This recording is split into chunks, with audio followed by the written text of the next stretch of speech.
How to get the most out of life in the 21st century.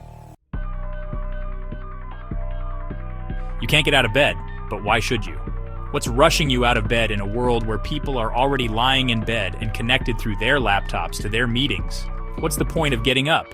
Maybe in this new world of the 21st century, getting up is to go grind some coffee beans, taking your time to warm up the frothed oat milk, and to let the coffee sit a little bit as it's cooking. Then, after a brief look at your Facebook, you pour the frothed oat milk slowly into your coffee. Bing! I hear an alert! Now it's time to walk back to the bedroom, coffee in hand. You never really know what time it is, or what hour it is, or who is complaining about you. Take a deep breath. You will survive. In this new world, time itself is taking a backseat to Q of L, also known as your quality of life. Stress is the biggest killer. What's really important now is your value time. Time in which we can enjoy our existence. This is the new way to measure. Not top down or bottom up, it is play first, sleep first, procrastination second. Work, or our obligations, is unfortunately a form of slavery. We are pushed to deal with what's called the cost of living, but we never really examine what that means. Cost of living? You mean to tell me that I'm born and suddenly I have to pay somebody back for just taking that first breath?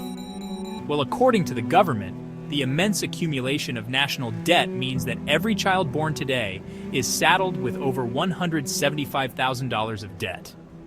We are told we must pay this amount back in the form of taxes or work or accept less and less while giving the government more and more.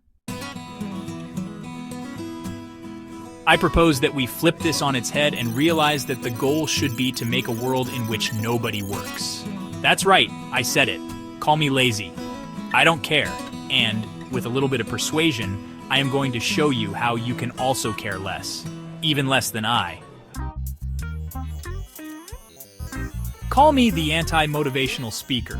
Believe it or not, I charge nothing for this free advice. The most you will shell out is the $4.99 for this book, even less for the ebook, because that is the point. The less effort, the better. This book has 10 chapters. That is enough.